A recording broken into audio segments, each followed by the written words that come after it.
de Dalkia. Il a eu pas mal de responsabilités au sein du groupe EDF dans le monde du handicap, du développement durable, de la responsabilité sociale de l'entreprise. Tu as été président de AALD, de AFM Téléthon, vice-président de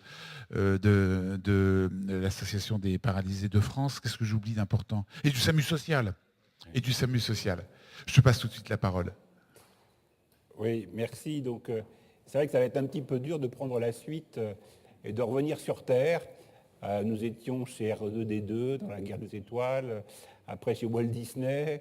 Bon, voilà, moi je vais vous raconter des choses beaucoup plus concrètes et essayer de voir comment la qualité de l'air est déjà traitée à grande échelle par le monde industriel que je représente au titre de Dalkia. Alors, le thème de bien respirer en métropole, je veux quand même rappeler au tout début de mon intervention que c'est avant tout une question et un enjeu humain. Comme l'a rappelé très bien le professeur Mimoun, parfois hélas de vie et de mort, et auquel j'ai été sensibilisé depuis longtemps qu'atteint d'une forme de maladie neuromusculaire, assez vite prendre conscience que le souffle est quand même la vie. C'est donc un enjeu éthique, parce que, on l'a vu, soigner pour guérir, ben c'est formidable, soigner pour respirer mieux, mais quel air respire-t-on? Et donc, en cela pose une question éminemment éthique. J'ai discuté récemment, pour préparer cette intervention, avec un pneumologue de mes amis qui me disait être très étonné de trouver sur les filtres d'appareils respiratoires pour ceux qui sont des masques la nuit de ventilation non invasive, qui ont du mal à respirer, beaucoup de poussière accumulée dans certains appartements en un très peu nombre de jours. Et lui-même me dit, je suis impressionné de voir que ces filtres, finalement, captent toute cette poussière qui, s'ils ne mettent pas de masque, finalement, c'est des gens qui respirent normalement, ben, inhalent beaucoup de poussière qui sont nettement visibles par ces appareils.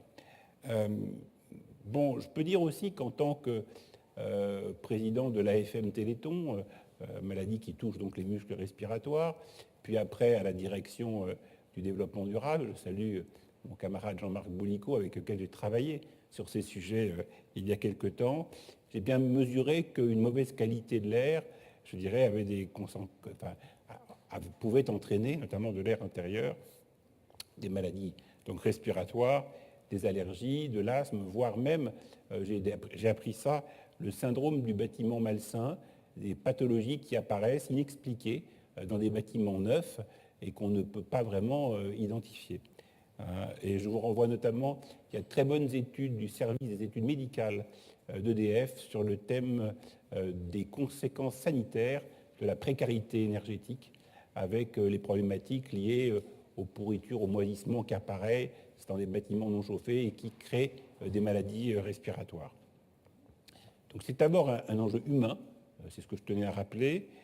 C'est aussi un enjeu de société, ça n'a pas été dit dans les différents chiffres qui ont été cités par les précédents orateurs, mais j'aime à rappeler qu'en 2050, plus de 75% de la population mondiale vivra en ville et principalement en métropole.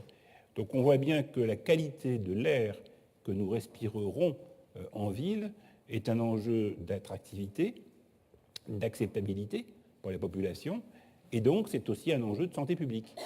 Donc c'est un enjeu important. Et puis, quand on est dans le monde de l'entreprise, il faut penser au business model et aux finances. C'est un enjeu financier. Alors il y a des chiffres qui ont été cités par le précédent orateur. Moi, j'ai retrouvé des chiffres qui sont tirés des États-Unis. On chiffre à 145 milliards de dollars dans les immeubles de bureaux, paraît-il, les dépenses de santé liées à la mauvaise qualité de l'air. Et puis j'ai trouvé une étude sortie le 15 décembre dernier, donc il y a à peine 3 mois, des chercheurs qui sont en lien avec Santé publique France, vous savez, c'est ce groupement entre l'Institut de veille sanitaire, etc., tous les instituts officiels, qui dit que 53 milliards, c'est le chiffre des coûts de 53 milliards d'euros, des coûts sociétaux évités si la France respectait les seuils de l'OMS en matière de qualité de l'air. Donc on voit que c'est des enjeux financiers qui ne sont pas négligeables. Alors, pour l'anecdote, je pense que le fait que Dalkia, l'entreprise dont je suis secrétaire général aujourd'hui, s'occupe de 2300 hôpitaux en France pour leur chauffage, leur qualité de l'air. Sur ces 2300 hôpitaux, il y en a 1900 qui sont quand même sujets à des cas légionnels, enfin qu'il faut surveiller pour ces problèmes-là. Donc c'est des problèmes importants. Je pense que ça a beaucoup joué dans mon choix personnel de rejoindre cette belle entreprise. Dalkia, en effet, a 80 ans d'existence et ce n'est pas un hasard, son premier contrat date de 1937 avec un hôpital à Villiers-Saint-Denis, dans le Nord, où on a commencé à travailler sur le chauffage et la qualité de l'air dans les hôpitaux. Alors, le métier d'Alkia, c'est à la fois l'efficacité énergétique, c'est-à-dire, parlons concrètement, les économies d'énergie. Parce que quand on parle d'efficacité énergétique dans un cercle restreint de gens qui connaissent le sujet, ça parle. Mais quand vous êtes dans la rue et que vous parlez aux gens, il vaut mieux parler d'énergie économisée que d'efficacité énergétique. C'est donc rénover des bâtiments existants. On parle beaucoup des bâtiments modernes, nouveaux, qui vont être créés, qui peuvent être envisagés avec des bâtiments à énergie positive, économes, à consommation zéro, etc. Mais il y a quand même le sol des 95% ou 90% des bâtiments qui existent et qui ne sont pas renouvelés et qu'il faut traiter dans leur état actuel avec des modèles économiques qui soient viables. Donc, premier métier, les économies d'énergie. Et puis deuxième, la production d'énergie renouvelable.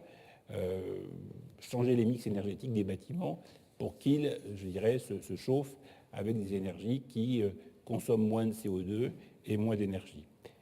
Alors, je rappelle notamment que c'est un chiffre qu'on cite assez peu, qu'en matière d'enjeux énergétiques, le chauffage, c'est 48% de la consommation énergétique en France. Donc, on peut difficilement parler d'économie d'énergie, des gaz à effet de serre, sans traiter massivement cette question du chauffage, qui est un enjeu majeur. Alors, le professeur Mimoun et M. Gossi nous ont parlé de l'air intérieur. Je vais vous expliquer un peu, nous, concrètement, comment, au quotidien, avec nos 8000 techniciens qui sont sur le terrain, nous traitons ces sujets. Et puis, j'essaierai, pour terminer, de faire le lien entre l'air intérieur et l'air extérieur, celle des métropoles, qui sera évoquée notamment, je pense, par M. Beltran. Alors, concernant tout d'abord l'air intérieur, on a parlé de ce lieu du professeur Mimoun avec cette peau extérieure, cette enveloppe du bâtiment. Oui, effectivement, comme un être vivant, un bâtiment, ça respire. Il prend de l'air de l'extérieur qu'il rejette bien souvent plus pollué qu'il n'est entré. Je fais référence à une étude de l'OMS qui dit, alors on a cité tout à l'heure des chiffres de l'air intérieur est pollué plus de 10, 120 fois ou 200 fois. Bon, à minima, l'OMS dit 2 à 5 fois plus pollué à l'intérieur qu'à l'extérieur. Alors après, effectivement, il peut y avoir des écarts bâtiment par bâtiment. Ce que je voudrais rappeler, c'est que sans aller jusque dans la guerre des étoiles, et je vois que Dia approuve ce que je dis en clignotant frénétiquement à toutes mes paroles, je suis très, très sensible, mais je voudrais surtout rappeler qu'il y a des techniques, que beaucoup de techniques existent déjà aujourd'hui, qui peuvent être utilisées pour le traitement de l'air, je dirais, sans attendre de rupture technologique, scientifique. Et c'est un peu de ça dont je voudrais vous parler très, très rapidement aujourd'hui. Qu'est-ce qui peut se faire ? D'abord, il s'agit de piloter le bâtiment pour en optimiser le confort. Je rappelle qu'effectivement, nous avons une armée de techniciens. Dalkia, c'est 15 000 personnes. Sur ces 15 000 personnes, c'est plus de 9 000 techniciens qui sont au quotidien sur le terrain, dans des bâtiments que nous gérons justement pour contrôler tout ce que la technologie un peu uniforme peut produire comme élément, contrôler ces fameux capteurs dont on a parlé tout à l'heure et assurer le suivi. Donc c'est entretenir des systèmes de chauffage, acheter des équipements performants en termes d'émissions intérieures. Ça n'a l'air de rien, mais toutes les chaudières ne sont pas équivalentes entre elles et qu'on s'aperçoit qu'on peut déjà faire beaucoup d'économies en se dotant des meilleurs produits sur le marché. Gérer l'humidité des locaux, on parlait tout à l'heure de précarité énergétique, et puis aérer suffisamment avec ces fameuses VMC ou traiter les impuretés de l'air avec ces centrales de traitement d'air CTA, certes un peu uniformes, mais c'est là qu'il faut intervenir sur le plan humain. Alors effectivement, on se sert d'innovation technologique et je dois dire que j'ai appris également que Dalkia discutait avec toi d'IA et ton créateur, hein, et que nous avons des contacts commerciaux avec des entreprises comme celle de Ramesh Kossi. Et puis on s'intéresse aussi à travers nos équipes de recherche en lien avec la R&D d'EDF à la modélisation, hein, des flux de ventilation, notamment dans les centres commerciaux, aux études sur les polluants chimiques, hein, dans les hôpitaux, et puis aux essais relatifs aux filtres de traitement d'air. Voilà. Et puis il y a des centrales à la fois capables de contrôler la température et l'humidité d'un flux d'air. On a fait une petite étude récemment en 2016 qui montre que 25% de notre chiffre d'affaires utilisait ce type d'innovation de moins de 5 ans, hein, pour montrer qu'on essaye d'intégrer au maximum les innovations produites dans notre business model. Mais, et j'insiste beaucoup là-dessus, c'est bien le couplage entre la technologie et nos équipes qui font la pertinence de ces solutions, au travers notamment de ce qu'on appelle des centres de pilotage, des desks, qui permettent, grâce à ces capteurs, de piloter à distance nos installations et de faire en sorte que nos interventions humaines soient plus ciblées. Nos techniciens, autrefois, allaient faire des rondes et des chemins préétablis pour aller surveiller tel et tel site. Aujourd'hui, avec le desk, on peut tout de suite lui dire « tu vas sur tel site, dans telle pièce, changer tel boulon ou tel appareillage » sans avoir à perdre de temps. Donc c'est une efficacité. Donc on voit bien que plus de technologie, là encore, c'est plus d'humain. Alors un travail humain différent, peut-être mieux qualifié, mais en tout cas, ça n'empêche pas, et bien au contraire, ça permet de valoriser le travail humain. Alors, on installe des capteurs fixes, on l'a dit, par exemple, un exemple très concret, dans des salles de cours, des capteurs de CO2 qui permettent de connaître le nombre d'élèves qui sont dans les salles de cours et d'éteindre notamment le chauffage si la salle est vide, là aussi en module, et puis sinon d'être alerté en temps réel d'une ventilation déréglée pour la réparer, comme je l'ai dit tout à l'heure. Alors, j'ai dit aussi que c'était donc du pilotage, c'est aussi de la rénovation, hein, pour mieux respirer. Dans un bâtiment, on l'a vu, l'air il rentre soit par une cheminée d'air naturel, soit par une ventilation pilotée, les fameuses VMC. Il y a une règle qui veut que 25 mètres cubes d'air par occupant soient renouvelés toutes les heures dans les bureaux pour assurer un taux de CO2 normal, ce CO2 que capte notamment DIA. Donc une bonne régulation, ça passe par de la rénovation, hein, de ces équipements, et c'est un peu, je dirais, le métier d'entreprise comme les nôtres. Alors on y ajoute des garanties souvent, ce qu'on appelle les contrats de performance énergétique, où, comme Darty, on promet aux clients des diminutions de factures énergétiques, et si on n'y arrive pas, techniquement, scientifiquement, mécaniquement, ben on paye la différence, comme Darty. Donc on pilote, on rénove, et puis on accompagne les occupants pour mieux se comporter. Je l'ai dit tout à l'heure, l'enjeu de l'air intérieur est important puisqu'il est 2 à 5 fois plus pollué que l'air extérieur à minima selon l'OMS.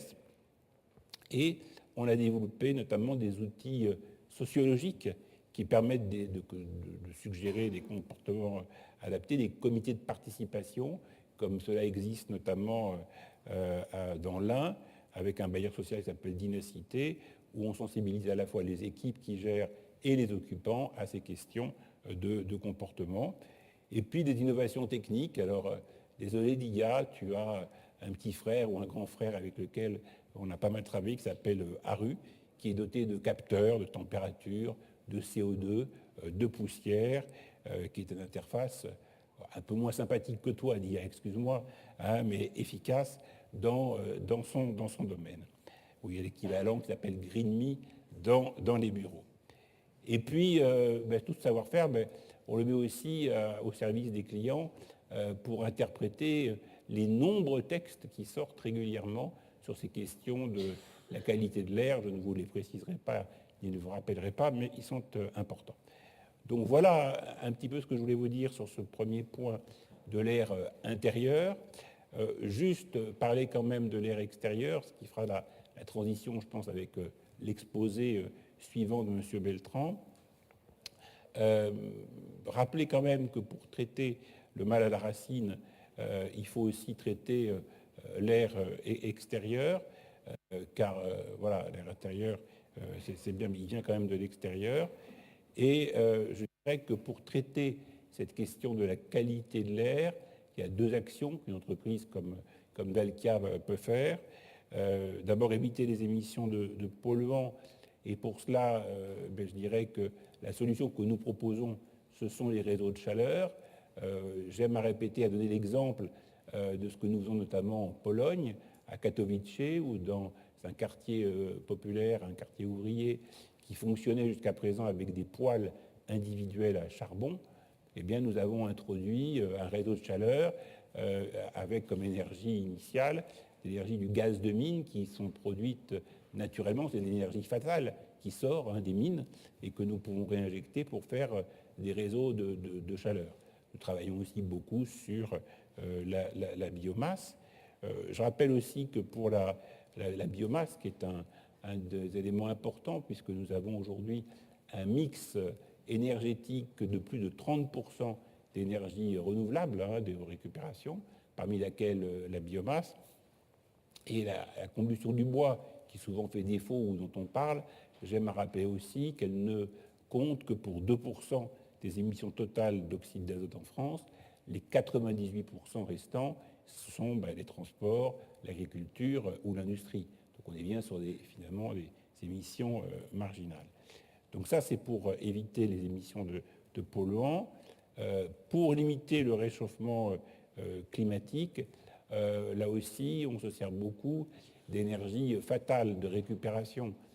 J'ai l'exemple en tête de Dunkerque, avec l'énergie fatale des hauts fourneaux d'Arcelor, qui nous permet de chauffer en récupérant cette chaleur qui est produite de toute façon par les processus industriels, une partie de Dunkerque. Et plus récemment, on vient de remporter le marché de Charleville-Mézières, où on récupère la chaleur fatale de l'usine Peugeot, PSA, de la fonderie de PSA, dont la chaleur qui est produite, naturellement, est réinjectée pour la chaleur. Donc c'est autant de CO2 émis en consommant ou du gaz ou du pétrole ou d'une autre production, je dirais, d'énergie plus classique.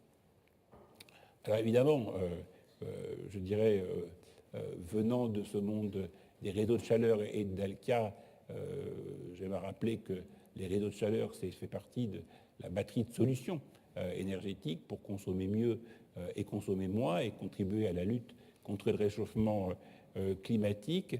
Et on voit bien, je dirais, après avoir commencé par parler de la chambre, de la personne chez lui et de la pollution de l'air, de terminer sur ces questions de métropole, en vous en citer un exemple dans l'appel d'offres du Grand Paris et les projets qui ont été retenus. Un des projets qui vient d'être retenu pour, je dirais, ce Grand Paris, c'est sur la qualité de l'air de Marne-Europe, n'est-ce pas Christian, où un groupement composé d'Alcat, sa filiale Optimal Solutions et de la compagnie de Falsbourg, a remporté un projet autour de la ville de Villiers-sur-Marne, un projet de géothermie, là aussi une source de chaleur possible tout à fait vertueuse, pour être une sorte de laboratoire et de démonstrateur de qualité de l'air. Donc on voit bien que finalement, c'est un problème global. C'est le problème de qualité de l'air qu'on ne peut traiter par paquet disjoint mais qu'il faut traiter de façon tout à fait transversale. Et c'est un enjeu, je dirais, vraiment à la fois économique, de santé publique, qui nécessite le dialogue entre, n'est-ce pas Jean-Marc, toutes les parties prenantes concernées sur le sujet. J'ai beaucoup aimé ce qu'a dit le professeur Mimoun ce matin, qui dit que les solutions venaient parfois de confrontations, de points de vue entre des gens qui n'avaient pas forcément l'habitude de se parler entre eux. Le monde de la recherche d'EDF, le monde médical, et finalement chacun s'enrichit et on trouve des solutions innovantes. Voilà ce que je voulais vous dire en quelques mots. Alors, dommage que le professeur Mimoun ne soit pas là, parce que il cherchait le nom de la personne, le premier greffé cardiaque à Marseille dans les années 60. Alors, je le connais assez bien, il s'appelait Emmanuel Vitria, parce que quand on était, vous le répéterez, mais c'était un nom qu'on entendait beaucoup lorsque j'étais jeune à la radio, et toutes les semaines, il parlait à la radio en disant voilà, je suis toujours là, voilà les infaits. Donc il a beaucoup œuvré pour développer les greffes, et je dirais que malheureusement, il a vécu 18 ans seulement avec sa greffe, mais je dirais il a permis, je dirais, à la médecine de progresser parce que par les échecs et par les blocages et tout ce qui n'a pas bien marché chez lui, eh bien, ça a permis de faire des progrès médicaux. Et c'est dans les échecs et les difficultés qu'on progresse. Et aujourd'hui, on peut dire que la greffe cardiaque est pratiquement quelque chose de sûr à 99%. Et c'est grâce à des hommes comme Emmanuel Vitria que les choses ont pu progresser. Et ça me rappelle une phrase que je citais beaucoup quand j'étais au Téton sur le fait que finalement, c'est en général, quand on s'intéresse à des cas extrêmes, on arrive à généraliser, à trouver des solutions pour le plus grand nombre. Il n'est pas un hasard qu'on a commencé cette intervention avec le professeur Mimoun, aidé d'EDF et d'EDF R&D, n'est-ce pas Christian, et que finalement, c'est la même équipe d'EDF, avec toi Christian, qui se retrouve sur le projet de Villiers-sur-Marne, in fine, sur ce démonstrateur de la qualité de l'air. Et donc on voit bien que de cas extrêmes qui permettent de modéliser des choses, de comprendre des fonctionnements intimes, on arrive à gérer les choses pour le plus grand nombre. Et j'aimerais citer, non pas pour terminer, la phrase de Louis Pasteur, que tu avais citée, Christian, tout à l'heure, mais une phrase qui est attribuée au médecin de la reine Élisabeth Ier d'Angleterre, donc pas l'actuelle, la première au XVIIe siècle, et qui avait découvert en fait le fonctionnement du sang dans le corps humain à partir d'un cadavre qu'il avait disséqué de quelqu'un qui souffrait de dédoublement des circuits, je dirais, vasculaires. Et en fait, il avait dit, et je terminerai là-dessus par cette assez belle phrase, « Jamais la nature ne se dévoile autant que dans ses manques et ses dysfonctionnements. » Voilà, je vous remercie.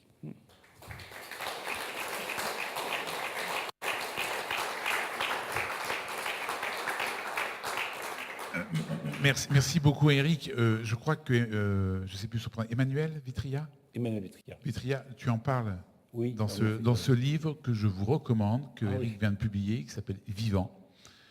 Éric m'a fait la gentillesse de m'offrir ce livre que je vous laisse à disposition ici, si vous voulez jeter un coup d'œil dessus, et qui vous permet... de prolonger un peu le... C'était pas le but. Non, mais quand même, j'en profite quand même pour faire la promotion de ce livre. Une ou deux questions, même s'il y a une pause café derrière, il y a peut-être une ou deux questions